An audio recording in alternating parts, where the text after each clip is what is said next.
الحمدللہ وکفی والصلاة والسلام علی عبادہ الذین اصطفیٰ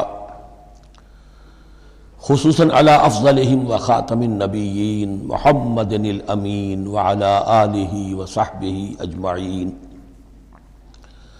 اما بعد فقد قال اللہ تبارک وتعالی کما ورد فی سورۃ آل عمران اعوذ باللہ من الشیطان الرجیم بسم اللہ الرحمن الرحیم الف لام میم اللہ لا الہ الا هو الحی القیوم نزل علیک الکتاب بالحق مصدقا لما بین یدیہ وانزل التوراة والانجیل من قبل هدى للناس وانزل الفرقان ان الذین کفروا بآیات اللہ لهم عذاب شدید واللہ عزیز ذو انتقام صدق اللہ العظیم رب اشرح لی صدری ویسر لی امری واحلل عقدۃ من لسانی یفقہوا قولی اللہم ربنا الہمنا رشدنا واعذنا من شرور انفسنا اللہم ارنا الحق حقا وارزقنا اتباعہ وارنا الباطل باطلا وارزقنا اجتنابہ اللہم وفقنا لما تحب وترضى اللہم ربنا آنس وحشتنا فی قبورنا وارحمنا بالقرآن العظیم اللہم اجعلہ لنا اماما ونورا وہدا ورحمہ اللہم ذکرنا منہ ما نسینا وعلمنا منہ ما جہلنا وارزقنا تلاوتہ آناء اللیل وآناء النہار واجعلہ لنا حجتا یا رب العالمین آمین۔ الف لام میم یہ حروف مقطعات ہیں جن کے بارے میں اجمالی گفتگو سورہ بقرہ کے آغاز میں ہم کر چکے ہیں۔ اللہ لا الہ الا هو الحی القیوم یہ الفاظ آیت الکرسی کے آغاز میں سورہ بقرہ میں آ چکے ہیں۔ ایک بات نوٹ کر لیجئے کہ ایک حدیث میں آتا ہے کہ اللہ کا ایک اسم اعظم ہے کہ جس کے حوالے سے اگر کوئی چیز اللہ سے مانگی جائے تو وہ ضرور دیتا ہے، لیکن اس کو حضور نے بتایا نہیں کہ وہ اسم اعظم کون سا ہے۔ کچھ اشارے کیے، جیسے رمضان میں ایک شب ہے لیلۃ القدر جو 1000 مہینوں سے افضل ہے، تعین کے ساتھ نہیں بتایا وہ کون سی، تاکہ تلاش کرو، زیادہ ذوق و شوق کا معاملہ ہو۔ لیکن جو اشارات آپ نے کیے ہیں اس سے اندازہ ہوتا ہے، کیونکہ یہ فرمایا گیا کہ یہ 3 صورتوں میں ہے، سورہ بقرہ میں، سورہ آل عمران میں اور سورہ طٰہٰ میں، وہ الفاظ الحی القیوم جو مشترک ہیں، سورہ بقرہ میں آیت الکرسی میں آئے ہیں، آل عمران میں یہاں دوسری آیت میں موجود ہیں، اور سورہ طٰہٰ کے بھی شروع کے اندر موجود ہیں۔ نزل علیک الکتاب بالحق، اس نے نازل فرمائی ہے، اس اللہ نے جس کے سوا کوئی معبود نہیں، جو الحی ہے القیوم ہے۔ اس میں اشارہ ہو رہا ہے اس کلام کی عظمت کی طرف کہ جان لو یہ کلام کس کا ہے، کس نے اتارا ہے۔ نزل علیک الکتاب بالحق، اس نے نازل فرمائی ہے یہ کتاب اے نبی آپ پر حق کے ساتھ، اور یہاں نوٹ کیجیے نزلہ ہے، نزلہ ینزل تنزیلا، انزلہ نہیں آیا ہے۔ مصدقا لما بین یدیہ، اور یہ تصدیق کرتے ہوئے آئی ہے اس کی جو اس کے سامنے موجود ہے، تورات اور انجیل۔ اور یہ کہ 2 اعتبارات سے تصدیق ہے کہ یہ قرآن تصدیق کرتا ہے ان کی کہ وہ اللہ کی کتابیں تھیں جن میں تحریف ہو گئی، لیکن یہ کہ قرآن اور حضور مصداق بن کر آئے ہیں ان پیشین گوئیوں کا جو ان کتابوں میں تھی۔ وَأَنزَلَ التَّوْرَاةَ وَالْإِنْجِيلَ مِنْ قَبْلُ هُدًى لِلنَّاسِ، اسی طرح اللہ نے اس سے پہلے لوگوں کی ہدایت کے لیے تورات اور انجیل نازل فرمائی تھی۔ وَأَنزَلَ الْفُرْقَانَ، اور اللہ نے فرقان اتارا۔ فرقان قرآن مجید کے لیے بھی ہے، فرقان تورات کے لیے بھی ہے، فرقان معجزات کے لیے بھی ہے۔ ہر وہ شے یوم الفرقان ہم سورہ انفال میں پڑھیں گے، غزوہ بدر کے دن کو کہا گیا، جو شے بالکل مبرہن کر دے حق و باطل کے مابین امتیاز قائم کر دے وہ فرقان ہے۔ لیکن یہاں اب تحدید کا انداز ہے، دھمکی کا انداز ہے۔ ان الذین کفروا بآیات اللہ، یہ دنیا کی دوسری کتابوں کا معاملہ نہ سمجھو کہ اسے مان لیا تب بھی کوئی حرج نہیں، نہیں مانا تب بھی کوئی حرج نہیں، اگر پڑھنے پر طبیعت راغب ہوئی تو بھی کوئی بات نہیں، نہیں راغب ہے تو مت پڑھو، کوئی الزام نہیں۔ یہ کتاب ویسی نہیں ہے، بلکہ یہ کتاب کو اب اگر نہیں مانو گے، ایمان نہیں لاؤ گے، تو ان الذین کفروا بآیات اللہ لہم عذاب شدید، تو ان کے لیے بہت سخت سزا ہوگی. واللہ عزیز ذو انتقام، اور اللہ تعالیٰ زبردست ہے، انتقام لینے والا ہے. یہ لفظ بہت اہم ہے کہ اللہ تعالیٰ جہاں رؤوف ہے، رحیم ہے، شفیق ہے، غفور ہے، ستار ہے، لیکن ساتھ ہی شدید ذو انتقام بھی ہے، عزوز ذو انتقام بھی ہے، شدید العقاب بھی ہے. یہ دونوں شانیں اللہ کی ذہن میں رہنی چاہیے. ان اللہ لا یخفی علیہ شیء فی الارض ولا فی السماء، یقیناً اللہ پر کوئی شے مخفی نہیں ہے، نہ آسمان کی نہ زمین کی. هو الذی یصورکم فی الارحام کیف یشاء، پہلی چیز اللہ کے علم سے متعلق تھی، اور یہ اللہ کی قدرت سے متعلق ہے. وہی ہے کہ جو تمہاری نقشہ کشی کر دیتا ہے، صورت بنا دیتا ہے تمہاری ماؤں کے رحموں میں جیسا چاہتا ہے. کسی کے پاس چوائس نہیں ہے کہ وہ اپنا نقشہ خود بنائے. لا الہ الا هو العزیز الحکیم، اس کے سوا کوئی معبود نہیں، اور یہ کہ وہی العزیز ہے اور الحکیم ہے. هو الذی انزل علیک الکتاب منہ آیات محکمات ہن ام الکتاب واخر متشابہات، وہی ہے جس نے آپ پر یہ کتاب نازل فرمائی. کسی کسی جگہ انزلہ کا لفظ بھی آ جاتا ہے، اور یہ ہوتا ہے ردم کے اعتبار سے، کیونکہ قرآن مجید کی اپنی ایک ملکوتی غنا ہے، اس کی ایک موسیقی ہے، ڈیوائن میوزک ہے، تو اس میں جو ردم کے حوالے سے اگر ضرورت ہو تو یہ الفاظ ایک دوسرے کی جگہ آ جائیں گے. منہ آیات محکمات، اس میں کچھ آیات تو ہیں محکم، پختہ. حکم جیسا کہ میں نے بتایا، حکمت عقل کی پختگی. محکم آیت، پختہ آیت، جس کا مفہوم بالکل واضح ہو، جس کو ادھر سے ادھر کرنے کی کوئی گنجائش نہ ہو. ہن ام الکتاب، اس کتاب کی جڑ اور اساس اور بنیاد وہی ہے. وَأُخَرُ متشابہات، اور کچھ متشابہ ہیں کہ جن کا حقیقی اور صحیح مفہوم معین کرنا بہت مشکل ہے، بلکہ عام حالات میں ناممکن ہے. یہ میں تفصیل سے تعارف قرآن کے ضمن میں عرض کر چکا ہوں.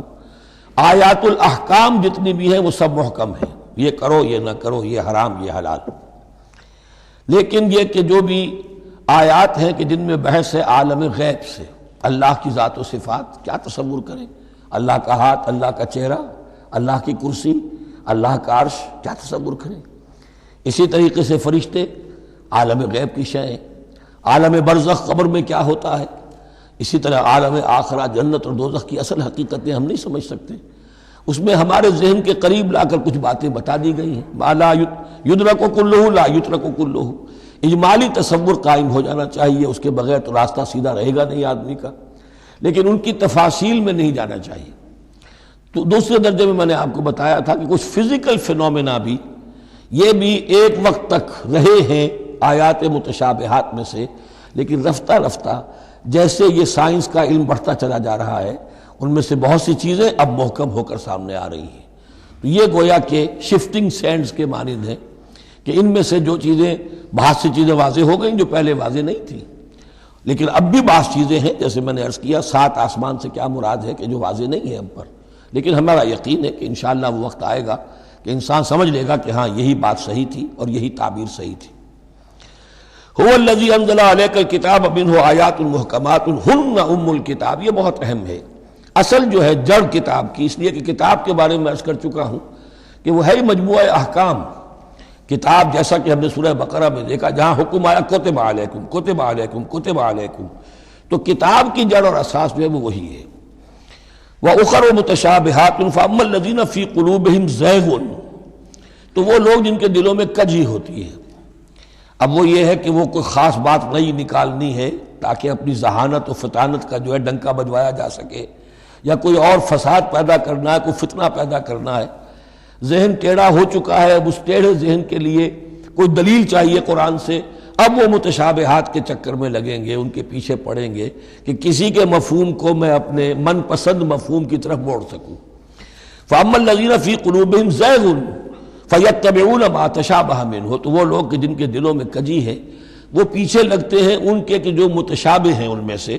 ابتغاء الفتنۃ، یا تو فتنہ اٹھانا چاہتے ہیں فتنے کی تلاش میں، وابتغاء تاویلہ، اور تلاش کرنے کے لیے کہ اس کی اصل حقیقت، اصل منشا، اصل مراد کیا ہے. یعنی یہ بھی ہو سکتا ہے کسی کا علمی ذوق ہی ایسا ہو جائے، اور یہ بھی ہو سکتا ہے کہ ایک شخص کی فطرت میں کجی ہو. وما یعلم تاویلہ الا اللہ، حالانکہ ان کا حقیقی مفہوم اللہ کے سوا کوئی نہیں جانتا۔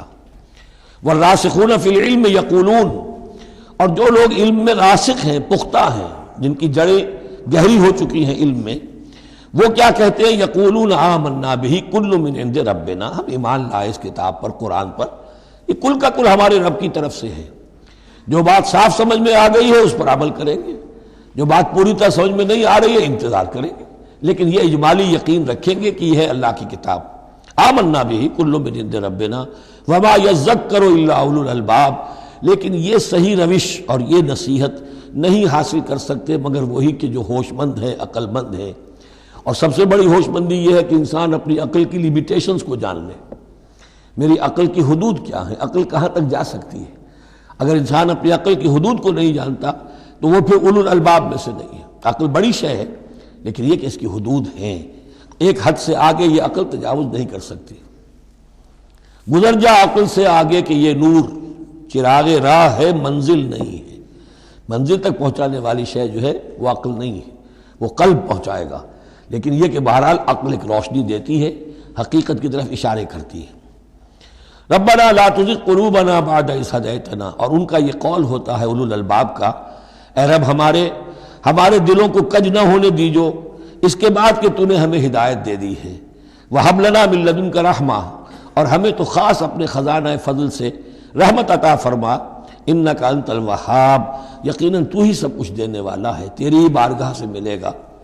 ربنا انک جامع الناس لیوم لا ریب فیہ، اے رب ہمارے یقیناً تو جمع کرنے والا ہے لوگوں کو اس دن جس دن میں کوئی شک نہیں ہے، قیامت کا دن، یوم القیامہ۔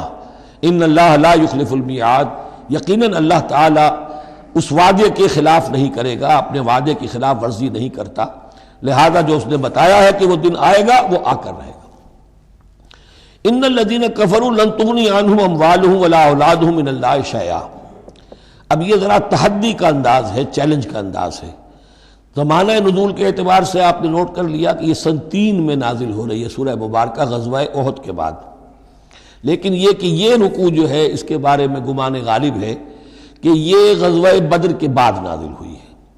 غزوہ بدر جو ہے اس میں ایک طرف مسلمانوں کو بڑی زبردست فتح حاصل ہوئی تھی تو مسلمانوں کا مورال بہت بلند تھا، لیکن ایسی روایات بھی ملتی ہیں کہ جب مسلمان بدر سے کامیاب ہو کر، غازی بن کر، فتح یاب ہو کر واپس آئے تو جو یہودی قبیلے تھے مدینے کے، ان میں سے بعض لوگوں نے کہا کہ مسلمانوں اتنا نہ اتراؤ، یہ کچھ قریش کے ناتجربہ کار چھوکرے تھے جن سے تمہارا مقابلہ پیش آیا ہے، اگر ہم سے کبھی بات اس کا مقابلہ پیش آیا تو معلوم ہوگا، تب دن میں تارے نظر آئیں گے وغیرہ وغیرہ۔ تو اس پس منظر میں یہ الفاظ کہے جا رہے ہیں کہ نہیں، تمام کفار اسی طریقے سے آخر کار زیر ہوں گے اور اللہ کے دین کو غالب ہونا ہے، واللہ غالب علی امرہ ولکن اکثر الناس لا یعلمون۔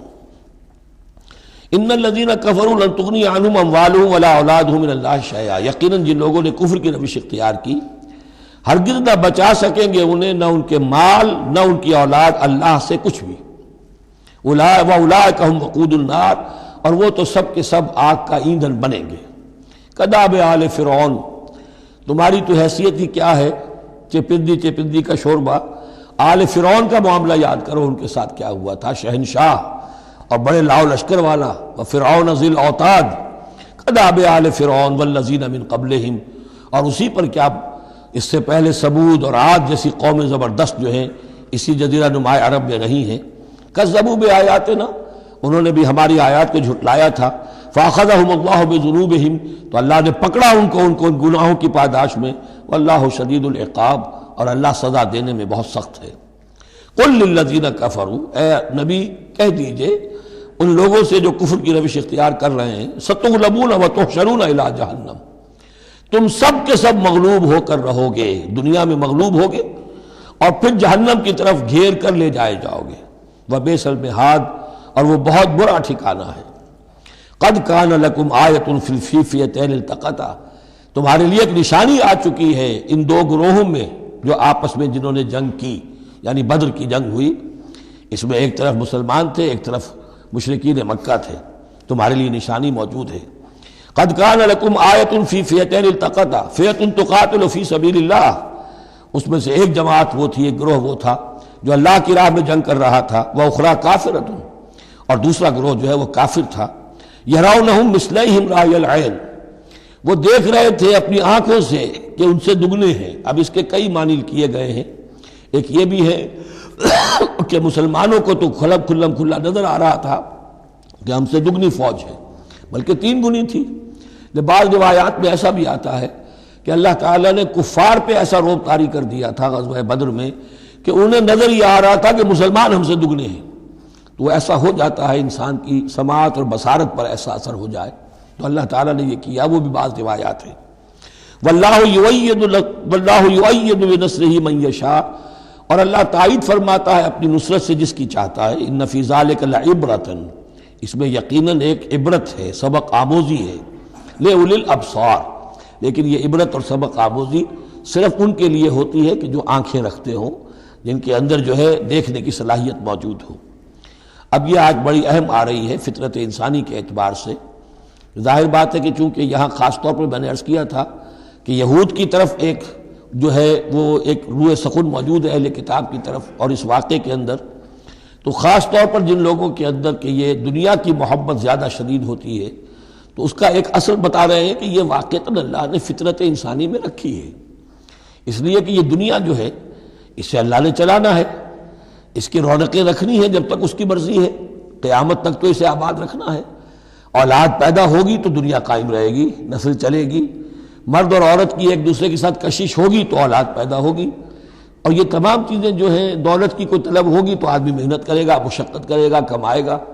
تو اس لیے یہ چیزیں فطرت انسانی میں ہیں، یہ بیسک اینیمل انسٹنکٹس ہیں. بس ضرورت اس بات کی ہوتی ہے کہ انسٹنکٹس کو دبا کر رکھا جائے، اللہ کی محبت، اللہ کی شریعت کو اس سے بالا تر رکھا جائے. بس یہ نہیں ہے کہ ان کو ختم کر دیا جائے. سیلف اینیہیلیشن اسلام میں نہیں ہے، یہ رہبانیت ہے کہ اپنے نفس کو کچل دو، ختم کر دو. نہیں، سیلف کنٹرول، اپنے آپ کو کنٹرول میں رکھو. یہ منہ زور گھوڑا ہے نفس انسانی کا، لیکن جتنا طاقتور گھوڑا ہوگا اتنا ہی آپ کے لیے تیز دوڑنا جو ہے وہ آسان ہوگا. لیکن جتنا منہ زور اور طاقتور گھوڑا ہے اتنا ہی اسے قابو میں رکھنے کی ضرورت بھی ہے، ورنہ اگر اس کے رحم و کرم پر سوار آ گیا تو جہاں چاہے گا پٹخنی دے دے گا. تو اس اعتبار سے سیلف کنٹرول ہو، گھوڑا پورا قابو میں ہو. البتہ یہ ہے کہ سیلف کو، اپنے نفس کو، اس کو کچل ڈالنا، سیلف اینیہیلیشن، یہ اسلام میں نہیں. زین للناس حب الشہوات من النساء، مزین کر دی گئی ہے لوگوں کے لیے ایک تو محبت جو ہے، شہوت کی محبت خواتین کے بارے میں. اب دیکھیے یہاں بھی قرآن مجید گویا کہ ایک طرح سے تائید کر رہا ہے فرائڈ کی. اس کے نزدیک سب سے پورٹنٹ فیکٹر جو ہے، سب سے پورٹنٹ جو موٹیو ہے انسان کا، وہ سیکس ہے. اور یہاں بھی اللہ تعالیٰ نے سب سے پہلے اسی کا ذکر کیا ہے. اگرچہ میرے نزدیک ضروری نہیں ہے، اس لیے کہ دوسری جگہوں پر پیٹ جو ہے، معاشی ضرورت یہ اس سے بھی سخت ہو جاتی ہے. لیکن یہ کہ واقعتاً یہ حضور نے بھی فرمایا ہے صلی اللہ علیہ وسلم، ما ترکت بعدی فتنۃ اضر علی الرجال من النساء، میرے بعد اب مردوں کے لیے عورتوں کے فتنے سے بڑا فتنہ اور کوئی نہیں ہے. ان کی محبت جو ہے وہ انسان کو کہاں سے کہاں لے جاتی ہے. بلعام بن باورہ یہود کے اندر ایک بہت بڑا عالم اور فاضل شخص تھا، ایک عورت کے چکر میں آ کر اور وہ شیطان کا پیرو بن گیا. وہ قصہ آئے گا سورہ اعراف کے اندر. تو واقعہ یہ ہے، لیکن ایک فطرت کے اندر ہے تو صحیح، محبت تو ہے. زین للناس حب الشہوات من النساء والبنین، اور بیٹے انسان کو بہت پسند ہیں، بیٹے ہوں، اس کا نام چلتا رہے، بڑھاپے کا سہارا بنے. والقناطیر المقنطرۃ من الذهب والفضہ، اور یہ کہ خزانے ہوں جمع کیے ہوئے سونے کے اور چاندی کے. والخیل المسومۃ، اور گھوڑے ہوں، بڑے نسل والے گھوڑے جو ہیں جن پر کے نشان لگے ہوئے ہوتے ہیں، پیڈگری ہوتی ہے ان کی. والانعام، اور مویشی ہوں، مال جو ہے پنجاب میں اور سرائکی کے علاقے میں مال کہتے ہی جانوروں کو ہیں، ان حیوانات کو ہیں مال مویشی. والانعام والحرث، اور کھیتی. ذالک متاع الحیات الدنیا، بس جو نقطہ اعتدال ہے وہ یہ ہے کہ جان لو یہ ساری چیزیں اس دنیا کی زندگی کا ساز و سامان ہے. اس زندگی کے لیے ضروریات کی حد تک ان سے فائدہ اٹھانا، اس میں کوئی بری بات نہیں. لیکن واللہ عندہ حسن المآب، لیکن اللہ کے پاس ہے اچھا لوٹنا. وہ جو ہے جو اللہ کے پاس ہے اس کے مقابلے میں یہ کچھ بھی نہیں. اگر یہ ایمان بالآخرہ ہے تو پھر تو انسان ان تمام چیزوں کو، اپنے تمام جذبات و میلانات کو ایک حد کے اندر رکھے گا، اس سے آگے نہیں آنے دے گا۔ لیکن اگر ان میں سے کوئی ایک شے بھی اتنی زوردار ہو گئی اس کی محبت کہ آپ کے دل کے اوپر اس کا قبضہ ہو گیا تو بس آپ گئے، اب وہی ند ہے، وہی اب آپ کا معبود ہے، چاہے وہ دولت ہو چاہے وہ کوئی اور شے ہو، وہ اب آپ کا معبود بن جائے گی۔ قُلْ أَنَبِّئُكُمْ بِخَيْرٍ مِّن ذَلِكُمْ، ان سے کہیے کہ کیا میں تمہیں بتاؤں کہ ان تمام چیزوں سے بہتر شے کون سی ہے؟ لِلَّذِينَ اتَّقَوْا عِندَ رَبِّهِمْ جَنَّاتٌ تَجْرِی مِن تَحْتِهَا الْأَنْہَارُ خَالِدِینَ فِیہَا، وہ لوگ کہ جو اپنے رب کا تقوی اختیار کرتے رہے۔ تقوی یہی ہے کہ اپنے نفس کا بھی حق ہے دو، اِنَّ لِنَفْسِکَ عَلَیکَ حَقًّا، لیکن ناجائز راستے سے نہیں۔ تمہارے پیٹ کا بھی حق ہے، اس کا ادا کرو، لیکن عقل حلال سے۔ تمہاری اولاد کا تم پر حق ہے، اِنَّ لِنَفْسِکَ عَلَیکَ حَقًّا وَإِنَّ لِزَوْجِکَ عَلَیکَ حَقًّا وَإِنَّ لِزَوْرِکَ عَلَیکَ حَقًّا، تمہارے ملاقاتی آتے ہیں ان کا بھی تم پر حق ہے، وہ حقوق ادا کرو، لیکن اللہ سے اوپر کسی حق کو فائق نہ کر دینا، بس یہ ہے اصل بات۔ اگر تو یہ اگر حفظ مراتب نہ کنی زندگی، اگر یہ حفظ مراتب نہیں ہوگا تو گویا کہ اب آپ گئے، دین اور دنیا سب گئی۔ تو للذین اتقوا عند ربہم جنات، ان کے لیے ایسے باغات ہیں تجری من تحتہا الانہار، جن کے دامن میں ندیاں بہتی ہوں گی، خالدین فیہا، اس میں وہ ہمیشہ رہیں گے، وازواج مطہرۃ، اور بڑی ہی پاک عورتیں ہوں گی، ورضوان من اللہ، اور اللہ کی رضوان ہوگی، اللہ کی رضا ہوگی جو سب سے بڑی شے ہے، واللہ بصیر بالعباد، اور یقیناً اللہ تعالیٰ اپنے بندوں کو دیکھ رہا ہے۔ الذین، وہ کون سے بندے ہیں اس کے خاص؟ الذین یقولون ربنا اننا آمنا، جو یہ کہتے رہتے ہیں پروردگار ہم ایمان لے آئے، فاغفر لنا، بس ہمیں بخش دے، ذنوبنا، ہمارے گناہ، وقنا عذاب النار، اور ہمیں آگ کے عذاب سے بچائیو۔ اب ان کی بدہ میں الفاظ استعمال ہو رہے ہیں، یہ کون لوگ ہیں جو یہ دعا کرتے ہیں؟ ان کے یہ اوصاف ہیں، اور اس میں گویا کہ تلقین ہے، اگر اللہ سے یہ دعا کرنا چاہتے ہو کہ اللہ تمہیں تمہارے گناہ بخش دے اور تمہیں جہنم کے عذاب سے بچائے، تو یہ اوصاف اپنے اندر پیدا کرو۔ الصابرین والصادقین والقانتین والمنفقین والمستغفرین بالاسحار، صبر کرنے والے اور راست باز۔ راست بازی میں راست گوئی بھی ہے، راست کردار بھی ہے، عمل بھی آپ کا صحیح صحت پر ہو، درستی پر ہو، اور قول بھی صحیح اور درست ہو۔ والقانتین، فرما بردار، والمنفقین، اللہ کی راہ میں خرچ کرنے والے، والمستغفرین بالاسحار، اور جو جس کو آپ کہتے ہیں small hours of the morning, وہ جو سحر کا وقت ہے، سحری کا وقت ہے، اس میں استغفار کرنے والے۔ ایک تو نمازیں ہیں جو 5 نمازیں ہیں، لیکن خاص وہ وقت جو ہے اس میں جب کہ فرمایا گیا ہے کہ رات کے آخری حصے میں اللہ تعالیٰ نزول فرماتا ہے سمائے دنیا تک، اور پھر ایک ندا ہوتی ہے، حل من مستغفر فاغفر لہ، حل من سائل فاعطیہ، ہے کوئی استغفار کرنے والا کہ میں اسے معاف کر دوں، ہے کوئی کچھ مانگنے والا کہ میں اسے عطا کر دوں۔ ہم تو مائل بکرم ہے، کوئی سائی نہیں، راہ دکھلائیں کسے، رہرو منزل ہی نہیں۔ شاہد اللہ انہ لا الہ الا ہوا والملائکۃ واولو العلم قائما بالقسط، اللہ خود گواہ ہے کہ اس کے سوا کوئی معبود نہیں، سب سے بڑی گواہی تو اللہ کی ہے، والملائکۃ، اور سارے فرشتے گواہ ہیں، واولو العلم، اور اولو العلم بھی اس پر گواہ ہیں۔ یہ اولو العلم جو ہے، اولو الالباب، اولو العلم الذین یعقلون، یہ وہ لوگ ہیں کہ جو ان کائناتی آیات کے حوالے سے اللہ کو پہچان لیتے ہیں اور اس کو مان لیتے ہیں کہ وہی معبود برحق ہے۔ جو ہم نے 20ویں رکوع کی پہلی آیت پڑھی تھی سورہ بقرہ کی، ان فی خلق السماوات والارض واختلاف اللیل والنہار والفلک التی تجری فی البحر بما ینفع الناس، اور یہ تمام بہت سے فینومینا آف دی نیچر بیان کر کے لآیات لقوم یعقلون، تو جو یعقلون ہیں، جو اولو الالباب ہیں، اولو العلم ہیں، وہ بھی گواہ ہیں کہ اللہ کے سوا کوئی معبود نہیں۔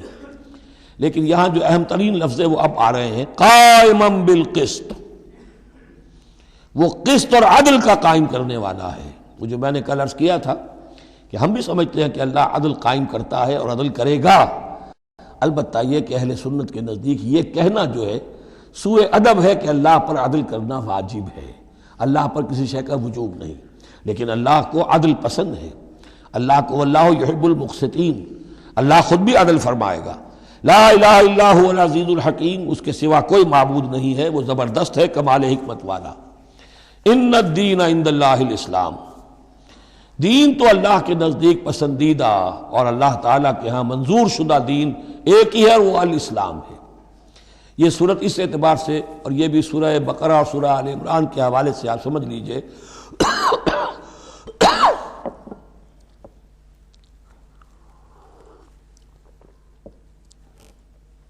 سورہ بقرہ میں ایمان پر زیادہ زور ہے۔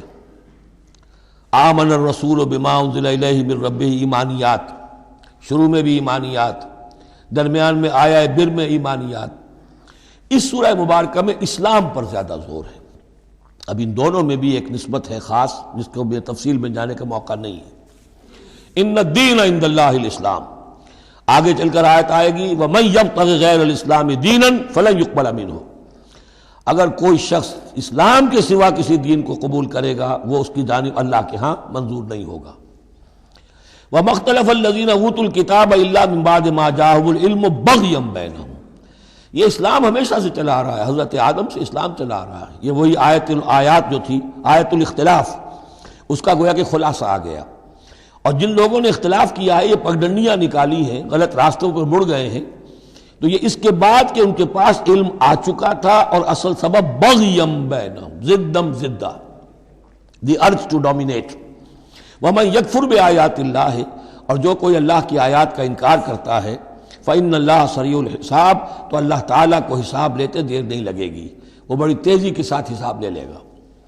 فإن حاجوک، پھر اے نبی اگر یہ آپ سے محاجہ کرتے ہیں، حجت بازی کرتے ہیں، دلیل بازی کرتے ہیں، مناظرے کرتے ہیں، فقل، تو آپ تو آخری بات کہہ دیجئے دو ٹوک، فقل اسلمت وجہی للہ ومن اتبعنی، دیکھو بھائی میں نے تو اپنا چہرہ اللہ کے سامنے جھکا دیا ہے، اور انہوں نے بھی جو میرا اتباع کر رہے ہیں، ہم نے ایک راستہ اختیار کر لیا، لکم دینکم ولی دین، ہمارا یہ راستہ، تم جدھر جانا چاہتے ہو جاؤ، جس پگڈنڈی پر مڑنا چاہتے ہو چلے جاؤ، جس کھائی میں گرنا چاہتے ہو جاؤ، دفع ہو جاؤ۔ فقل اسلمت وجہی للہ ومن اتبعنی وقل للذین اوتوا الکتاب والامیین، اور اے نبی کہہ دیجئے ان دونوں سے، ان سے بھی کہ جنہیں کتاب دی گئی تھی پہلے، یعنی یہود اور نصارہ، والامیین، اور ان سے بھی کہہ دیجئے کہ جو مشرکین عرب ہیں ابھی بقی عرب میں، اسلمتم، تم بھی اسلام لاتے ہو یا نہیں، تابع ہوتے ہو کہ نہیں، اللہ کے سپرد اپنے آپ کو کرتے ہو کہ نہیں، فَإِنْ أَسْلَمُوا فَقَدِ اهْتَدَوْا، اگر وہ بھی اسی طریقے سے اسلام لے آئیں تو ہدایت پر ہو جائیں گے۔ وَإِن تَوَلَّوْا فَإِنَّمَا عَلَيْكَ الْبَلَاغُ، پھر اگر وہ رخ پھیر لیں، منہ موڑ لیں، تو اے نبی آپ پر کوئی ذمہ داری نہیں ہے سوائے پہنچا دینے کی۔ اعلیٰ کو یہاں پھر پہچان، انما علیک البلاغ، آپ کے ذمہ ہے پہنچا دینا، آپ نے ہمارا پیغام پہنچا دیا، ہماری دعوت ان تک پہنچا دی، ہماری آیات انہیں پڑھ کر سنا دی، اب آگے چوائس ان کا ہے، آپ پر ذمہ داری نہیں ہے کہ یہ لوگ ایمان کیوں نہیں لائے۔ وَلَا تُسْأَلُوا عَنْ أَصْحَابِ الْجَحِيمِ، یہ سورہ بقرہ میں ہم پڑھائے ہیں۔ واللہ بصیر بالعباد، باقی اللہ تعالیٰ اپنے بندوں کو دیکھ رہا ہے، وہ ان سے حساب کتاب کر لے گا، وہ معاملہ اس کا ان سے نبٹ لے گا، آپ کے ذمہ جو فرض تھا آپ اس فرض کو ادا کرتے رہیے۔ ان الذین یکفرون بآیات اللہ ویقتلون النبیین بغیر حق، یقیناً وہ لوگ جو اللہ کی آیات کا کفر کرتے ہیں اور انبیاء کو قتل کرتے رہے ہیں ناحق، ویقتلون الذین یامرون بالقسط من الناس، اور قتل کرتے رہے ہیں یا قتل کرتے ہیں ان لوگوں کو انسانوں میں سے جو عدل کا حکم دیتے ہیں، اس لیے کہ انصاف کی بات تو پسند نہیں ہوتی کسی کو، سچی بات الحق مرن، تو بہت سے مواقع پر ایسا ہوتا ہے کہ حق گوئی کی پاداش میں کوئی حق گو انسان جو ہے اسے اپنی جان سے ہاتھ دھونے پڑتے ہیں۔ تو یہاں پھر دیکھیے قسط کا معاملہ آیا ہے، عدل، اللہ قائم بالقسط ہے، اور اللہ کے محبوب بندے وہی ہیں کہ جو انبیاء کے علاوہ وہ لوگ کہ جو عدل کا حکم دیں، انصاف کا ڈنکا بجانے کی کوشش کریں۔ تو فرمایا وَيَقْتُلُونَ الَّذِينَ يَأْمُرُونَ بِالْقِسْطِ مِنَ النَّاسِ، تو ایسے لوگ جنہیں کہ جو کہ ایسے لوگوں کو قتل کریں، فَبَشِّرْهُمْ بِعَذَابٍ أَلِيمٍ، تو اے نبی انہیں بشارت سنا دیجئے دردناک عذاب کی۔ اس میں ایک طنز ہے، بشارت، عذاب کی بشارت، یہ طنزیہ کلام ہے۔ اولئک الذین حبطت اعمالہم فی الدنیا والآخرہ، یہ وہ لوگ ہیں کہ جن کے تمام اعمال دنیا اور آخرت میں حبط ہو گئے۔ قریش کو یہ زوم تھا کہ ہم خادم کعبہ ہیں اور ہمارے پاس جو ہے یہ لوگ آتے ہیں، حج کرتے ہیں، ہم ان کی دعوت کرتے ہیں، کھانا کھلاتے ہیں، پانی پلاتے ہیں، سقایا ہے، تو ہماری اتنی خدمتیں ہیں، اللہ تعالیٰ کے ہاں جو ہے ہمیں بہرحال ان خدمتوں کے حساب میں ہمیں بخش دیا جائے گا۔ فرمایا وہ سارے اعمال حبط ہو جائیں گے اگر وہ شکل نہیں ہے. اگر تو صحیح صحیح پورے دین کو اختیار کرو گے تو ٹھیک ہے، ورنہ یہ کہ اولئک الذین حبطت اعمالهم فی الدنیا والآخرہ، بڑے سے بڑے چیریٹی کے کام کیے ہوں، چیریٹیبل انسٹیٹیوشنز قائم کر دی ہوں، کوئی حیثیت نہیں رکھتی اللہ کے نگاہ میں. وما لهم من ناصرین، اور ان کا پھر کوئی مددگار نہیں ہوگا. الم تر الی الذین اوتوا نصیبا من الکتاب، کیا تم نے غور نہیں کیا ان لوگوں کی حالت پر جنہیں کتاب کا ایک حصہ دیا گیا تھا؟ اوتو مجہول کا صیغہ، یہ جیسا کہ میں نے عرض کیا جہاں کوئی مذمت کا پہلو ہوتا ہے تو اس میں یہ مجہول کا صیغہ آتا ہے. جنہیں کتاب کا ایک حصہ دیا گیا تھا، یدعون الی کتاب اللہ لیحکم بینہم، اب انہیں بلایا جاتا ہے اللہ کی کتاب کی طرف کہ وہ ان کے مابین فیصلہ کرے. ثم یتولی فریق منہم وہم معرضون، پھر ان میں سے ایک گروہ جو ہے پیٹھ موڑ لیتا ہے اعراض کرتے ہوئے، یعنی یہ کہ مانتے بھی ہیں کتاب کو لیکن اس کے فیصلے کو تسلیم کرنے کے لیے تیار نہیں. ذالک بانہم قالوا لن تمسنا النار الا ایاما معدودات، یہ مضمون آ چکا ہے سورہ بقرہ میں. یہ کیوں ڈھٹائی ہو رہی ہے کہ مانتے بھی ہیں اور پھر عمل نہیں کر رہے؟ انہیں بتایا جاتا تم اس کتاب پر ایمان رکھتے ہو، اس میں یہ لکھا ہے یہ سود حرام ہے، کیا کر رہے ہو، یہ شے حرام ہے، کس کام میں لگے ہوئے ہو؟ لیکن نہیں، کیوں اڑ جاتا ہے انسان؟ اس کی تشخیص کر دی. ذالک بانہم قالوا، یہ اس وجہ سے ہے کہ انہوں نے یہ عقیدہ گھڑ لیا ہے کہ لن تمسنا النار الا ایاما معدودات، ہمیں تو چھو ہی نہیں سکتی آگ جہنم کی مگر گنتی کے چند دن. جب یہ عقیدہ ہے تو پھر کاہے کو انسان دنیا کا نقصان برداشت کرے؟ بابر میں عیش کوش کے عالم دوبارہ نیست، حلال سے حرام سے جائز سے ناجائز سے جو بھی عیش حاصل کیا جا سکتا کرنا چاہیے، بخش تو دیا ہی جانا ہے. یہ عقیدہ ہے کہ جو در حقیقت ایمان بالآخرت کی نفی کر دیتا ہے. وَغَرَّهُمْ فِي دِينِهِمْ مَا كَانُوا يَفْتَرُونَ، اور انہیں دھوکے میں مبتلا کر دیا ہے ان کے دین نے، ان چیزوں نے دین کے معاملے میں دھوکے میں ڈال دیا جو انہوں نے افترا کر لیے، گھڑ لیے. اللہ نے تو کوئی ضمانت نہیں دی تھی، نہ لاؤ تورات لاؤ انجیل لاؤ، کہیں ضمانت نہیں ہے. یہ تو تمہارا من گھڑت عقیدہ ہے اور اسی کی وجہ سے دین کے اندر تم اب بد دین یا بے دین ہو گئے ہو. فَكَيْفَ إِذَا جَمَعْنَاهُمْ لِيَوْمٍ لَا رَيْبَ فِيهِ، تو کیا حال ہوگا اس دن. اس وقت تو یہ بڑھ چڑھ کر باتیں بنا رہے ہیں، زبان درازیاں کر رہے ہیں. کیا ہوگا اس دن جب کہ ہم انہیں جمع کریں گے لِيَوْمٍ لَا رَيْبَ فِيهِ، اس دن جس دن کے بارے میں کوئی شک نہیں. وَوُفِّيَتْ كُلُّ نَفْسٍ مَا كَسَبَتْ، اور پھر ہر ذی نفس کو، ہر جان کو، ہر انسان کو پورا دے دیا جائے گا جو کچھ اس نے کمائی کی ہوگی. وَهُمْ لَا يُظْلَمُونَ، اور ان پر کوئی زیادتی نہیں ہوگی. اب اس کے بعد پھر ایک بڑی عظیم دعا آ رہی ہے. اس سورہ مبارکہ میں دعائیں بہت ہیں، یہ بھی بہت عظیم دعا ہے اور یہ تو باقاعدہ تلقین کر کے کہا گیا ہے. کہیں تو ایسا ہوتا ہے لوگ ایسے دعا کرتے ہیں. یہاں ہے قل اللہم مالک الملک، کہو اے اللہ جو تمام بادشاہت کا مالک ہے، مالک الملک ہے، کل ملک اس کے اختیار میں ہے. تؤتی الملک من تشاء، تو حکومت اور اختیار دیتا ہے جس کو چاہتا ہے. وتنزع الملک ممن تشاء، اور سلطنت چھین لیتا ہے جس سے چاہتا ہے. وتعز من تشاء، اور تو عزت دیتا ہے جس کو چاہتا ہے. وتذل من تشاء، اور تو ذلیل کر دیتا ہے جس کو چاہے. بیدک الخیر، تیرے ہاتھ میں سب خوبی ہے. اس کے دونوں معنی ہیں، کل خیر خوبی تیرے ہاتھ میں ہے، دوسرے ایک تیرے ہاتھ میں خیر ہی خیر ہے. بسا اوقات انسان جسے اپنے لیے شر سمجھ بیٹھتا ہے وہ بھی اس کے لیے خیر ہوتا ہے. آسان تحبوا شیئا وہو شر لکم، وآسان تکرہوا شیئا وہو خیر لکم. انک علی کل شیء قدیر، یقیناً تو ہر چیز پر قادر ہے. تولج اللیل فی النہار، تو رات کو لے آتا ہے دن میں پرو کر. وتولج النہار فی اللیل، اور پھر دن کو نکال لاتا ہے رات میں سے پرو کر.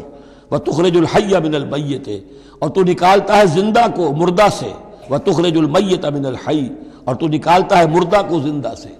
اس کی بہترین مثال مرغی اور انڈا. مرغی میں جان نہیں ہے لیکن اسی میں سے چوزہ برآمد ہوتا ہے، زندہ ہے، اور وہ مرغی جو ہے وہی انڈا دے رہی ہے.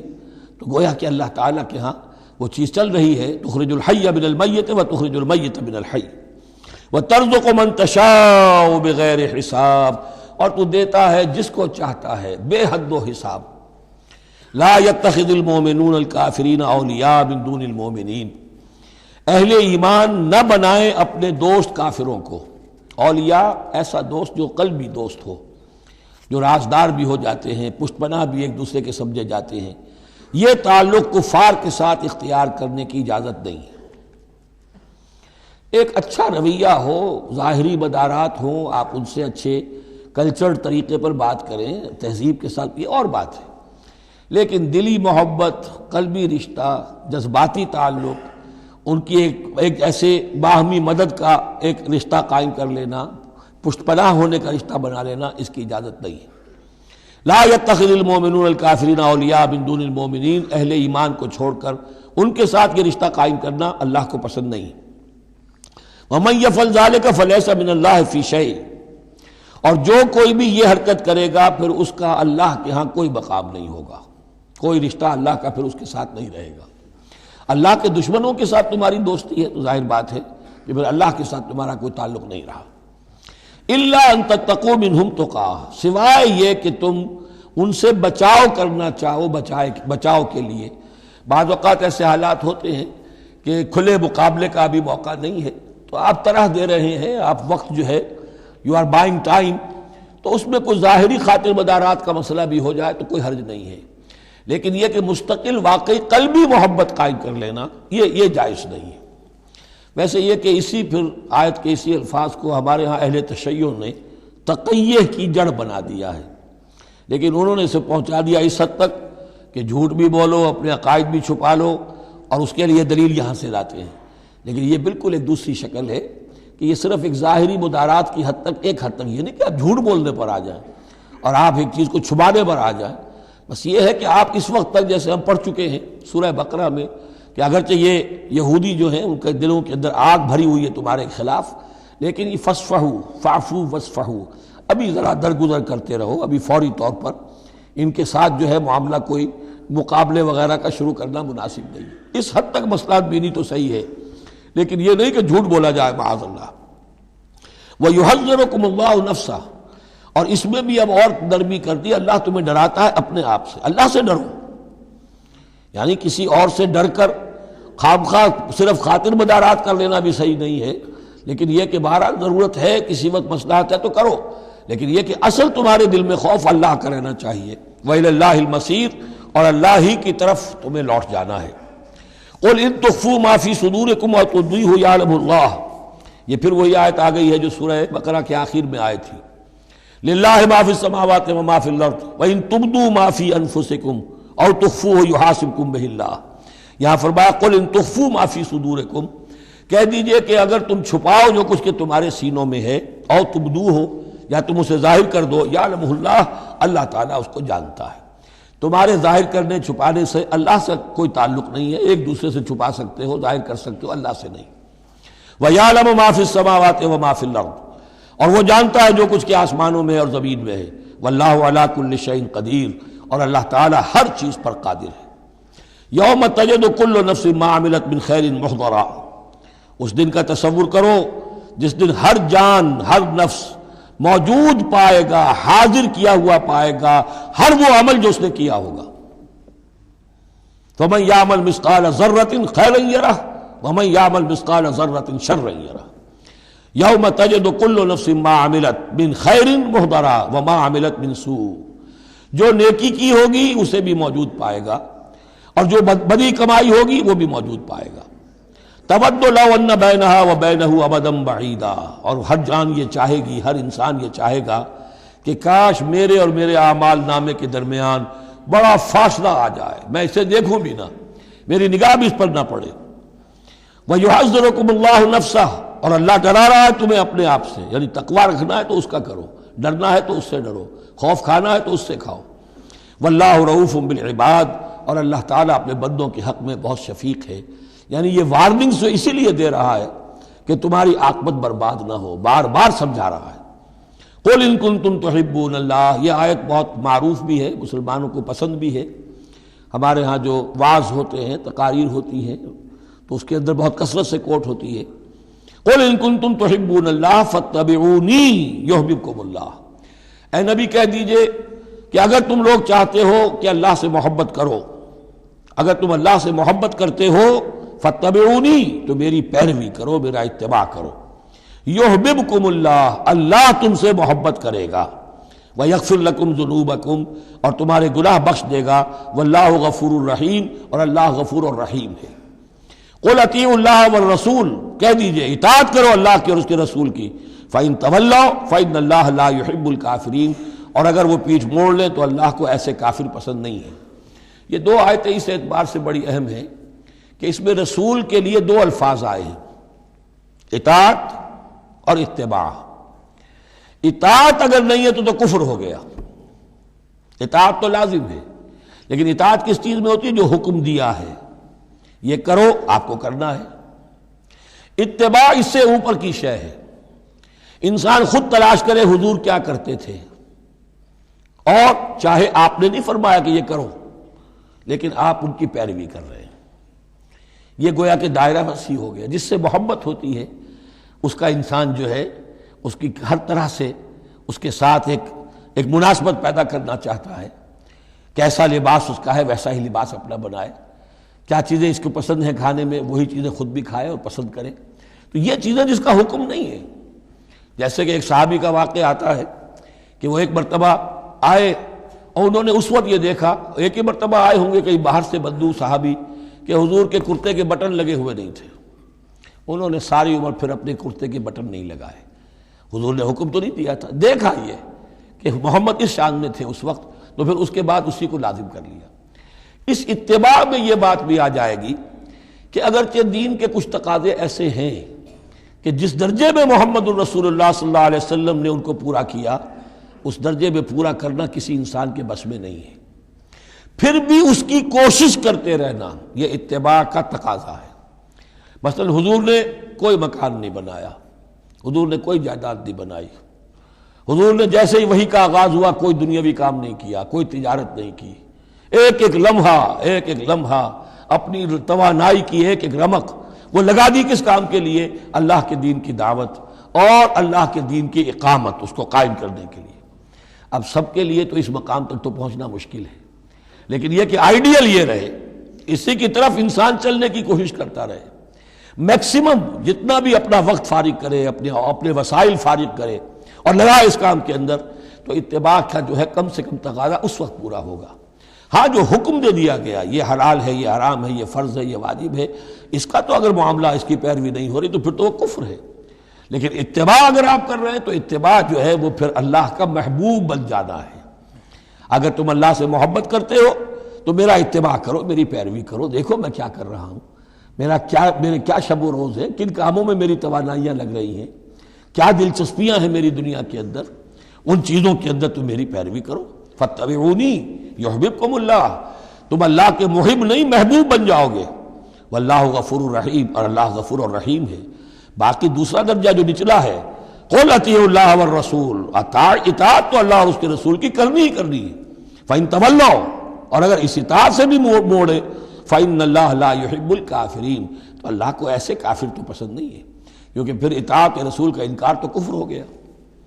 یہاں وہ پہلا حصہ جو ہے نصف اول کا ثلث اول، یعنی نصف اول جو ہے سورہ مبارکہ کا، میں نے عرض کیا تھا کہ اس میں پہلی آیات 32 ہیں، جنرل ہیں، تمہیدی ہیں، دین کے بڑے جو گہرے اصول ہیں وہ ہیں، دعائیں تلقین کی گئی ہیں، محکمات اور متشابہات کا فرق واضح کیا گیا ہے۔ لیکن اب دوسرے حصے میں سارا خطاب جو ہے وہ براہ راست عیسائیوں سے ہے، اور انہیں بتانا یہ ہے کہ حضرت عیسیٰ کو جو تم نے معبود بنا لیا، یا تو تثلیث کی شکل دے دی ٹرینٹی، یا گاڈ انکارنیٹ بنا دیا۔ تثلیثیں بھی دو طرح کی رہی ہیں، اللہ بھی اور مریم بھی اور عیسیٰ بھی، اور دوسری تثلیث جو ہے جو اب دنیا میں عام ہے وہ ہے اللہ اور روح القدس اور حضرت عیسیٰ۔ تو یہ جو تثلیثیں تم نے ایجاد کر لی ان کی کوئی بنیاد نہیں ہے، یہ تمہاری کج روی ہے، تم نے غلط شکل اختیار کی ہے۔ عیسیٰ علیہ السلام بہت برگزیدہ پیغمبر تھے، ہاں ان کی ولادت معجزانہ طریقے پر ہوئی ہے، لیکن اگر ان کی ولادت معجزانہ طریقے پر ہوئی ہے تو ان سے متصلاً قبل یحییٰ کی جو ولادت ہوئی ہے وہ بھی معجزانہ ہوئی ہے، وہ بھی کوئی کم معجزہ نہیں تھا۔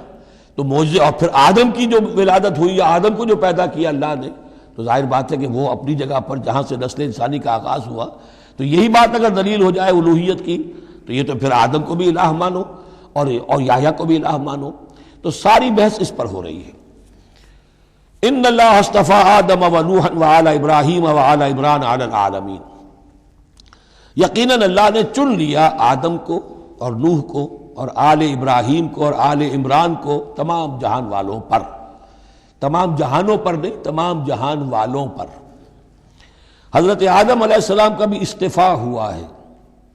اس میں کچھ ان لوگوں کے لیے دلیل بنتی ہے جو سمجھتے ہیں کہ جو تخلیق آدم ہے اس میں پہلے کوئی سپیشیز وجود میں آئی تھی، اور اس سپیشیز، اس نوع کے ایک فرد کو اللہ نے چن کر اس میں پھر اپنی روح پھونکی ہے تو وہ آدم بن گئے، تو وہ بھی سلیکٹڈ تھے۔ استفاء کے معنی ہوتا ہے کسی میں سے چن لینا، بہرحال ایک عام معنی بھی ہو جاتے ہیں، پسند کر لینے کے معنی بھی ہو سکتے ہیں۔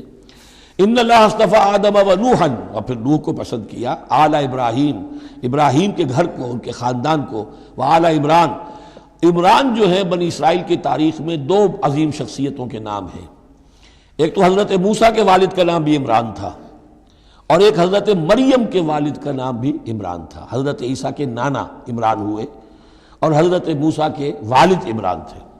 یہاں پہ غالباً حضرت موسیٰ کے والد مراد ہیں، لیکن چونکہ آگے سارا معاملہ حضرت مریم کا آ رہا ہے تو شاید عین ممکن ہے کہ یہاں پر اشارہ ان کے نانا کی طرف ہو۔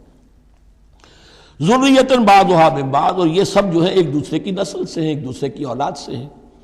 نوح حضرت آدم کی اولاد سے ہیں، ابراہیم حضرت نوح کی اولاد سے ہیں، پھر ان کے پورا خاندان بنی اسماعیل بنی اسرائیل یہ ان کی اولاد میں سے ہیں۔ واللہ سمیع علیم، اللہ سمیع اور علیم ہے۔ اس قالت امرأۃ عمران رب انی نذرت لک ما فی بطنی محررا فتقبل منی۔ اب یہ جو عمران کی بیوی ہیں یعنی حضرت مریم کی والدہ، یہ بہت نیک عورت تھی، بہت ہی متقی، نیک، زاہد۔ ان کو حمل ہوا تو انہوں نے پروردگار سے ایک منت مانی، نظر مانی، رب انی نذرت لک ما فی بطنی، جو میرے پیٹ میں جو بھی بچہ اے اللہ تو پیدا فرما رہا ہے میں تیری ہی نظر کرتی ہوں، یعنی دنیاوی کوئی ذمہ داریوں کا بوجھ اس پر نہیں ہم ڈالیں گے، اور ہیکل کی خدمت کے لیے، دین کی خدمت کے لیے، تورات کی خدمت کے لیے اس کو وقف کر دیں گے، ہم اپنا بھی کوئی بوجھ ان پر نہیں ڈالیں گے، اس توقع میں کہ اللہ بیٹا عطا کرے گا۔ محررن کے مطلب ہے اسے آزاد کر دیں گے، تحریر آزاد کر دینا حر سے، کہ کوئی ذمہ داری اس پر نہیں ہوگی، اسے ہم خالص کر دیں گے تیرے دین کی خدمت کے لیے اور ہیکل کی خدمت کے لیے۔ فتقبل منی، تو اے اللہ میری اس نظر کو تو قبول فرما لے، شرف قبول عطا فرما۔ انک انت السمیع العلیم، یقیناً تو سب کچھ سننے والا اور سب کچھ جاننے والا ہے۔ فلما وضعتها قالت رب انی وضعتها انثی، اب جب وضع حمل ہوا تو پھر اس نے کہا اے اللہ یہ تو میں ایک بیٹی جن گئی ہوں، یعنی میری تو یہاں بیٹی ہو گئی ہے، میں تو امید میں تھی کہ بیٹا آئے گا تو اس کو جو ہے میں وقف کر دوں گی۔ اس وقت تک ہیکل کے خادموں میں کسی خاتون کو، لڑکی کو قبول نہیں کیا جاتا تھا۔ واللہ عالم بما وضعت، اللہ فرما رہا ہے کہ اللہ بہتر جانتا تھا کہ کیا اس نے جنا ہے، اسے کیا پتا کیسی بیٹی جنی ہے۔ ولیس الذکر کالانثی، اور کہاں ہوگا کوئی بیٹا اس بیٹی جیسا۔ اس کے دونوں معنی کیے گئے، ایک تو ایسا کہ یہ گویا کہ قول مانا جائے حضرت مریم کی والدہ کا کہ لڑکا تو لڑکی کی طرح نہیں ہوتا، اب لڑکا ہوتا تو میں اسے خدمت کے لیے وقف کر دیتی، یہ تو لڑکی ہو گئی۔ اور ایک یہ بھی ہے کہ اللہ کی طرف سے اس کو مانا جائے واللہ عالم بما وضعت ولیس الذکر کالانثی، کوئی بیٹا ایسا ہو ہی نہیں سکتا جیسی بیٹی تمہیں دی ہے۔ وَإِنِّي سَمَّيْتُهَا مریم، اور وہی اب ان کا کلام شروع ہوا ان کی والدہ کا مریم کی، میں نے اس کا نام مریم رکھا ہے۔ وَإِنِّي أُعِيذُهَا بِكَ، اور اے اللہ میں اسے تیری پناہ میں دیتی ہوں، وَذُرِّيَّتَهَا، اور جو بھی اس کی اولاد ہو، نسل ہو، اس کو بھی تیری پناہ میں دیتی ہوں، من الشیطان الرجیم، مردود شیطان کے حملے سے، کہ اللہ ان کو، مریم کو بھی اور اس کی آنے والی اولاد کو بھی تو بہت ہی اپنی حفاظت میں رکھیو، شیطان سے بچائیو۔ فتقبلها ربها بقبول حسن، تو قبول فرما لیا انہیں، یعنی حضرت مریم علیہ السلام کو ان کے رب نے بڑی ہی عمدگی کے ساتھ قبول حسن، شرف قبول عطا فرمایا بڑی ہی خوبصورت انداز میں۔ وانبتها نباتا حسنا، اور ان کی پرورش کی بہت ہی عمدہ طریقے پر، بہت اعلیٰ طریقے پر۔ وکفلها زکریا، اور ان کو کفالت میں دے دیا، تربیت میں دے دیا حضرت زکریا کے۔ یہ حضرت زکریا جو ہیں یہ خالو تھے حضرت عیسیٰ علیہ السلام کے، حضرت مریم کے خالو، تو ہم ان کی تحویل میں، اور وہ اس وقت کے چیف کاہن تھے، chief priest of the temple, ہیکل سلیمانی کے وہی نبی بھی تھے، اور وہی وہاں کے سب سے بڑے جو ہیں، جو آج کل ہم سمجھتے ہیں مجاور وغیرہ، تو وہ مقام ان کا کاہنوں کا ہوتا تھا۔ وَكَفَّلَهَا زَكَرِيَّا كُلَّمَا دَخَلَ عَلَيْهَا زَكَرِيَّا الْمِحْرَابَ، جب کبھی بھی زکریا ان کے پاس جاتے تھے محراب میں، وجد عندها رزقا، وہ دیکھتے تھے محراب حجروں کی شکل کے اندر جو جیسے بنے ہوتے ہیں مسجدوں کے ساتھ، تو ایسے ایک حجرہ ان کو دے دیا گیا کہ یہ اللہ کے لیے نذر کی گئی ہیں اور ان کو قبول کر لیا گیا ہے، تو اب ان کے لیے یہاں پر یہ حجرہ ہے، اس میں وہ رہتی ہیں۔ لیکن جب بھی وہ حجرے میں جاتے تھے تو دیکھتے تھے ان کے پاس کھانا، میوے رکھے ہیں بغیر موسم کے، اور بعض لوگوں کی رائے یہ بھی ہے کہ یہاں سے مراد مادی کھانا نہیں ہے بلکہ علم و حکمت، کہ جب حضرت زکریا ان سے بات کرتے تھے تو یہ کہ انہیں حیران رہ جاتے تھے کہ اس لڑکی کو یہ اس قدر حکمت کہاں سے مل گئی، اتنی معرفت کہاں اس کو حاصل ہوئی۔ قال یا مریم انا لک ھذا، وہ پوچھتے اے مریم یہ تمہیں کہاں سے چیزیں ملتی ہیں، یہ کھانے کہاں سے آ جاتے ہیں، یہ بے موسمی پھل کہاں سے آ جاتے ہیں، یا یہ علم و حکمت کی باتیں تمہیں کیسے معلوم ہوتی ہیں؟ قالت هو من عند اللہ، تو وہ کہتی تھی یہ سب اللہ کی طرف سے ہے، اس کا فضل ہے، اس کا کرم ہے۔ ان اللہ یرزق من یشاء بغیر حساب، یقیناً اللہ تعالیٰ جس کو چاہتا بغیر حساب عطا کرتا ہے۔ ہنالک دعا زکریا ربہ، ہنالک یہ بالکل اس طرح سے دیر اینڈ دین، جب یہ مشاہدہ ہوا حضرت زکریا کو تو انہوں نے بھی ایک دعا کی اپنے پروردگار سے۔ ہنالک دعا زکریا ربہ قال رب ہب لی من لدنک ذریۃ طیبہ، اے اللہ مجھے بھی بڑی کوئی پاکیزہ اولاد عطا کر دے۔ بہت بوڑھے ہو چکے تھے، ان کی اہلیہ جو ہیں وہ بھی بہت بوڑھی ہو چکی تھی، ضعیفہ تھی، اور ساری عمر بانجھ رہی تھی، لاولد تھے۔ یہ ساری تفصیل پھر سورہ مریم کے اندر مزید کھل کر آئے گی، اس لیے کہ یہی مضامین وہاں بیان ہوئے تھے مکی دور میں، جب کہ ہجرت حبشہ کے لیے مسلمان گئے تھے تو وہاں جا کر سورہ مریم کی آیات جو ہیں وہ پھر حضرت عبداللہ ابن جعفر نے پڑھ کر سنائی تھی۔ اس مناسبت سے یہ مضامین آپ کو سورہ مریم میں بھی ملیں گے۔ ساری عمر بوڑھے رہے اور بے اولاد رہے، لیکن اب وہ ایک دبی ہوئی خواہش، چنگاری، وہ بھڑک اٹھی، اے اللہ اس بچی کو تو یہ کچھ دے سکتا ہے تو تیری قدرت ہے مجھے بھی ذریۃ طیبہ، پاکیزہ اولاد عطا فرما۔ انک سمیع الدعاء، یقیناً تو دعا کا سننے والا ہے۔ فنادت الملائکۃ، تو فرشتوں نے انہیں پکار کر کہا، ندا کی، وہو قائم یصلی فی المحراب، اور وہ کھڑے ہوئے نماز پڑھ رہے تھے اپنی محراب میں، ان کا بھی حجرہ تھا۔ ان اللہ یبشرک بیحییٰ، اللہ تعالیٰ تمہیں بشارت دیتا ہے زکریا یحییٰ کی، مصدقا بکلمۃ من اللہ، جو تصدیق کرے گا ایک ایسے شخص کی جو اللہ کا خاص کلمہ ہوگا، یعنی حضرت عیسیٰ، کلمۃ منہ، یہ بعد میں باتیں آئیں گی، وسیداً، اور سردار ہوگا، وحسوراً، اور تجرد کی زندگی گزارے گا، ونبیا من الصالحین، اور نبی ہوگا صالحین میں سے۔ یہاں نوٹ کر لیجئے کہ آخری مدح کا لفظ جو حضرت یحییٰ کے لیے آیا ہے وہ نبی ہے، نبیا من الصالحین۔ قال رب انا یکون لی غلام، ابھی خود دعا کر رہے تھے لیکن غالباً اس کی بڑی توثیق چاہ رہے ہیں اللہ سے، ری ایشورنس۔ کہا پروردگار میرے ہاں کیسے بیٹا ہو جائے گا، وقد بلغنی الکبر، جبکہ میں انتہائی بوڑھا ہو چکا ہوں، وامرأتی عاقر، اور میری بیوی جو ہے بانجھ رہی ہے۔ قال کذلک اللہ یفعل ما یشاء، تو انہوں نے کہا کہ اللہ نے فرمایا کہ اللہ کرتا ہے اسی طرح، یا فرشتوں نے جواب دیا جو چاہتا ہے کرتا ہے، اسے اسباب کی احتیاج نہیں ہے، اسباب اس کے محتاج ہیں، اللہ اسباب کا محتاج نہیں ہے۔ قال رب اجعل لی آیہ، انہوں نے عرض کیا پروردگار میرے لیے کوئی نشانی مقرر کر دے، مجھے معلوم ہو جائے کہ واقعی ایسا ہونا ہے اور واقعی یہ کلام جو میں سن رہا ہوں تیری طرف سے ہے۔ قال آیتک الا تکلم الناس ثلاثۃ ایام الا رمزا، اللہ نے فرمایا کہ اب نشانی یہ ہے تمہارے لیے کہ اب 3 دن تک تم لوگوں سے گفتگو نہیں کر سکو گے سوائے اشارے کنائے کے، یعنی قوت گویائی سلب ہو گئی ان کی، اب وہ بول نہیں سکتے تھے 3 دن تک۔ وَاذْكُرْ رَبَّكَ كَثِيرًا، اپنے دل میں اپنے رب کو یاد کرتے رہو کثرت کے ساتھ۔ وَسَبِّحْ بِالْعَشِيِّ وَالْإِبْكَارِ، اور تسبیح کیا کرو شام کے وقت بھی اور صبح کے وقت بھی۔ وَإِذْ قَالَتِ الْمَلَائِكَةُ يَا مَرْيَمُ إِنَّ اللَّهَ اصْطَفَاكِ۔ اب دیکھیے یہ حضرت زکریا اور حضرت یحییٰ کا قصہ آ گیا کہ بانجھ بوڑھی عورت کے بطن سے شدید ضعیفی کی عمر میں حضرت زکریا کو اللہ نے یحییٰ جیسا بیٹا دے دیا، تو کیا یہ عام قانون کے مطابق ہے؟ یہ بھی تو معجزہ تھا۔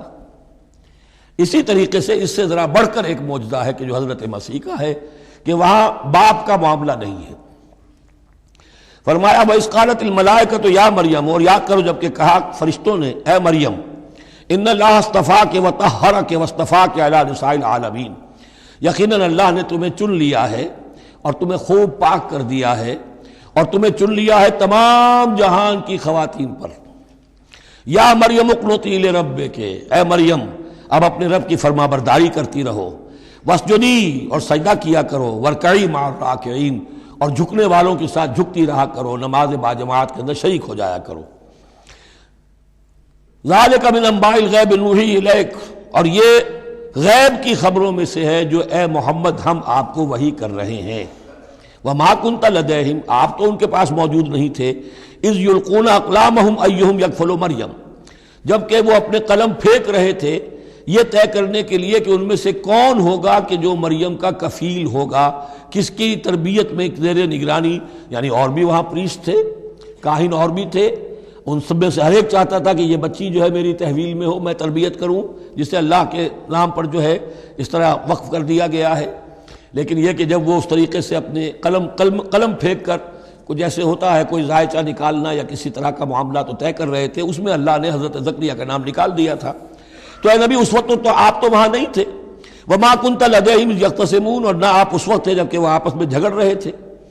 اذ قالت الملائکۃ یا مریم ان اللہ یبشرک بکلمۃ من، اب یاد کرو جب کہ کہا فرشتوں نے اللہ سے، فرشتوں نے مریم سے کہ یقیناً اللہ تعالیٰ تمہیں بشارت دے رہا ہے ایک ایسی ہستی کی جو خاص کلمہ ہوگا اس کی جانب سے، اسمہ المسیح عیسی ابن مریم، اس کا نام ہوگا المسیح عیسیٰ مریم کا بیٹا، وجیہا فی الدنیا والآخرہ، باعزت ہوگا، مرتبے والا ہوگا دنیا میں بھی اور آخرت میں بھی، ومن المقربین، اور بہت ہی اللہ کے مقربین بارگاہ میں سے ہوگا، بہت مقرب، وَيُكَلِّمُ النَّاسُ فِي الْمَهْدِ وَكَهْلًا، اور وہ لوگوں سے گفتگو کرے گا گود میں بھی اور پوری عمر کا ہو کر بھی۔